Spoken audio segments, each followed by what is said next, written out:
our Dr. David Agus, who's with us at the table with the results. David, good morning to you. Good morning, Gail. Or should we say Mr. Buzzkill right before Halloween? Oh, come on. Right before Halloween. Moderation. Yeah, the timing of this is very interesting, but we've already known that sugar is very high in calories. Don't look so stunned.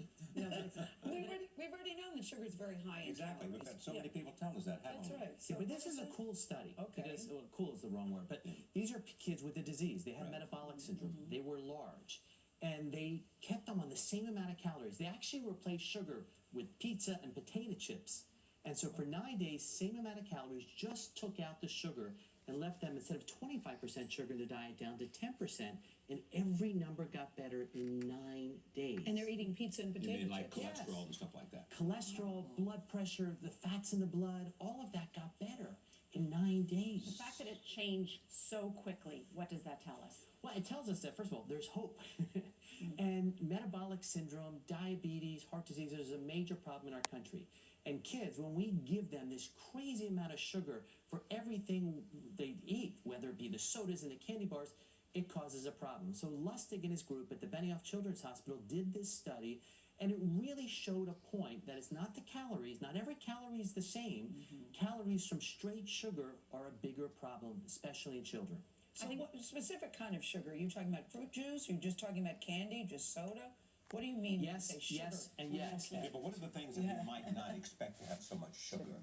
Well, I think 75% of the packaged goods in a supermarket have added sugar To make So- them taste better? to make them taste better. And it's the sweet tooth. And one of the other cool things, or it's actually not cool again, that came from this study is that when you have the fructose and the glucose, lots of it, your appetite goes up. It doesn't satiate you. It makes you want so you more. keep eating more.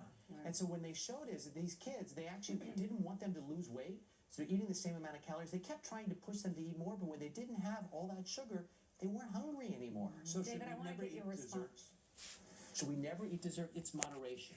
And you can have a dessert or you can have a dessert. And they're different. I want to point out the pushback that the Sugar Association called it a poorly designed and executed study. The Grocery Manufacturers Association pointed out this was a study of just 43 obese children, and so you can't generalize it to the entire population.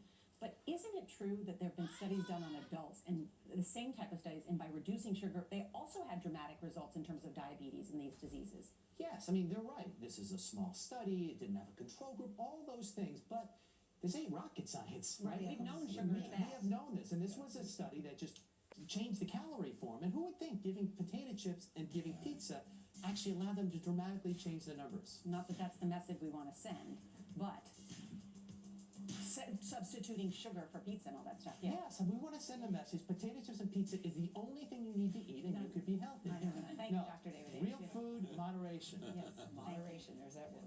All right, Stetsons are a symbol of the American West. Ahead, how the